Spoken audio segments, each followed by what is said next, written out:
on a Sunday morning in October of 2014. Before worship, I was in my office preparing for the day, and Michelle came in.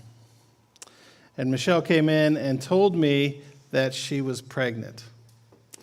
And I remember in that moment thinking how excited I was, remembering how excited I was, and then getting to share, not actually share the news with you all yet, but just to be with you all, and what a day that was.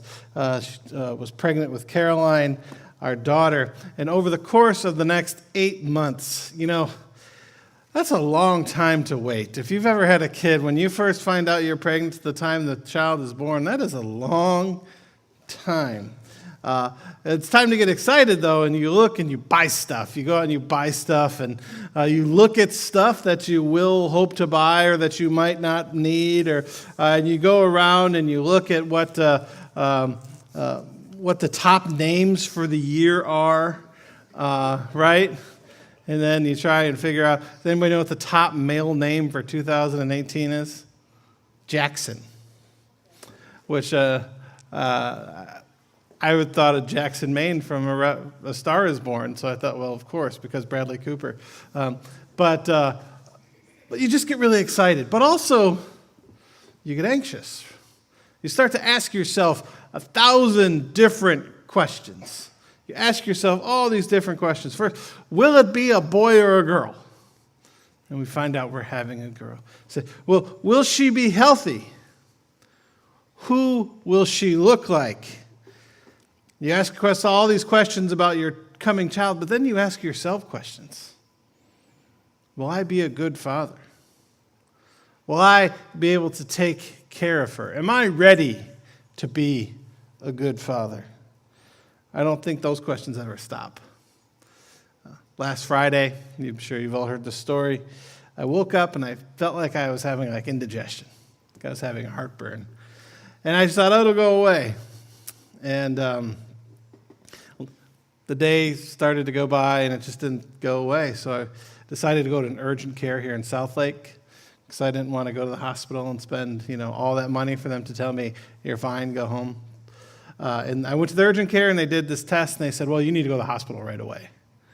And so I went to the hospital. And I'm laying there in the hospital, and I don't feel terrible, but I don't feel great. And I'm talking to the nurse, and I'm the only one there. And the nurse says, oh, what do you do for a living? I said, I'm a pastor. And she said, oh, it's good to have faith in scary moments like this.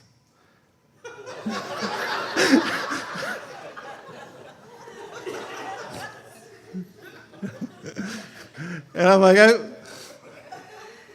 I'm supposed to be scared?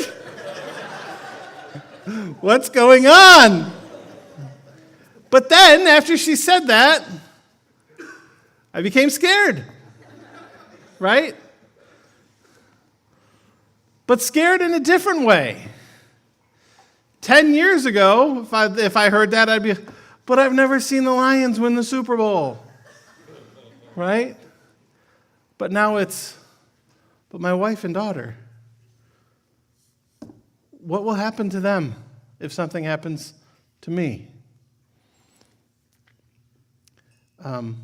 So we get anxious. We get anxious. And I'm sure we're always anxious, wanting to make sure that our children and our family is well taken care of. But also, we're hopeful. We're hopeful. Hopeful that this little child will change me, that she will change us, that she'll grow up to be a good person, that she will be kind, that she'll become a pastor. And she'll come and work at Abiding Grace and take over for me as I ride off into the sunset, right? When I worked for Chrysler, I'd go visit dealerships, and the father would work there, and then his children would work there. And I just thought, how cool would that be to work with your kids, to see them every day? So that's, hopeful. But over the course of that time, you come to the reality that your life will never be the same after you have a child. Your life will never be the same. And I'm sure that Mary had all these thoughts. Mary had all these thoughts about herself. my life will never be the same. That she was excited to have a child, but she was anxious to have a child. Anxious, will I be a good mother? All of that, of course, but I'm not married. What's going to happen? All these other questions about her, but hopeful.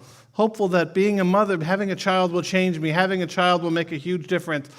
But not only that. Sure, those are the questions that every mother and father go through. But Mary realized that the birth of this child was bigger than just that. And in the text today, and her response to the Lord, she realized that this child that she was going to bring into the world was not just going to change her life, but it was going to change the world itself.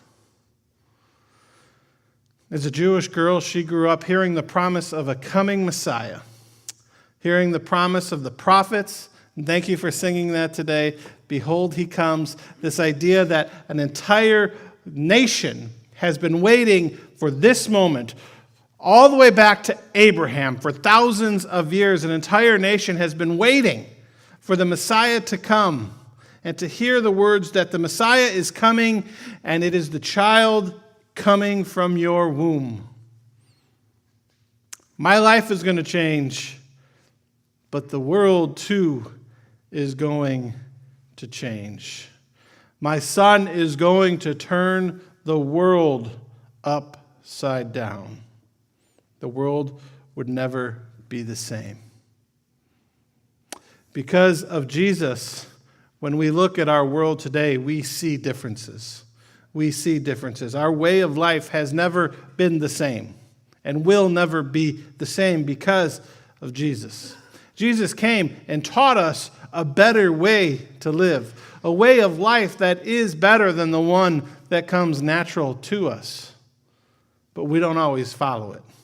We don't always get on that path because it is not natural for us. I moved to Trophy Club a little over a year and a half ago, and I'm about 6 minutes from church. I was about 6 minutes from church. And then they put in 2 traffic lights, and now I'm about 8 minutes from church. But I would go places, and I would put it in my GPS, and my GPS, when I leave my community, I can go left about a half mile, and I can take these 2 traffic lights, then I can get on 114. And I would put these addresses in my GPS just recently, and it would tell me to go right and do the loop-de thing and at Davis, and I can get on 114 without hitting a light. And so at first I thought there was something wrong with the GPS, so I just started ignoring it. And then every time I would just force the GPS to go the way that I was used to, and it would always add time. And then one day I thought, well, let's be crazy today. Let's go the other way. And I realized that the other way is quicker. The other way is smoother. It's less stressful. There's no lights. There's no having to turn on red. There's no traffic from all these businesses here at the lights. And I thought, wow, this way is better. This way is easier. But you know what? I'm so conditioned that 90% of the time I still go the old way. This morning, I got up and I was driving in about 7 o'clock, and I'm thinking through my sermon, and even though this I know is going to be a part of my sermon, I was working on another part, so I went the other way. Right? That happens to us all the time. We figure something out. We go, well, this is a better way to do this thing, but the old habits just kick in, and unless we're really thinking about it, we just go with what we're used to. Jesus gives us a different way of life, a better way of life. And we have all lived in those moments of love, those moments of generosity, those moments of kindness. But it's so easy to fall back in those moments of selfishness and in those moments of apathy. It's so easy to be drawn back into what comes natural to us. But still, we are grateful for the birth of Jesus because we know that he has given us a different and a better way of life. But not only for that, because of Jesus, our relationship with God will forever be changed. Our relationship with God will forever be changed. Prior to Jesus' birth, our understanding of God and our relationship with God was this: if you don't do these things, you should feel shame and guilt, and you should be concerned. because punishment is waiting for you. Punishment is waiting for you at the end. You should be afraid to stand in front of God because of all the things that you have done and of all the things that you haven't done. And you should live your life full of shame and guilt.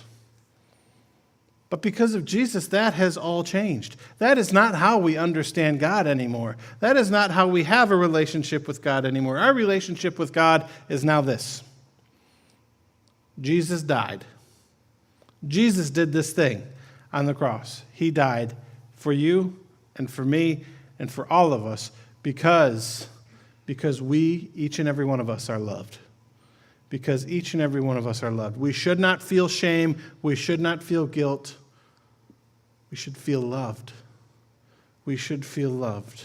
And when we look forward to the end of our life, we don't need to be afraid that God is waiting on the other side to punish us. We have hope. We can look with excitement, knowing that God is not a God who punishes, but God is a God who loves. And so we have hope for the first time because of Jesus. We have nothing to fear. The news of Jesus' birth has made its way around the world and made billions of people ask themselves, what does this mean for me? Every single person who has heard it has asked themselves, what does this mean for me? Some have come to the conclusion that it means nothing. Some have come to the conclusion that Jesus was a great prophet, and this news of his birth is great, and we should learn from him, do the things he said to do, and live a better life. But for us, we will proclaim that his birth changes everything, and we will rejoice as only people who are loved can rejoice. Amen.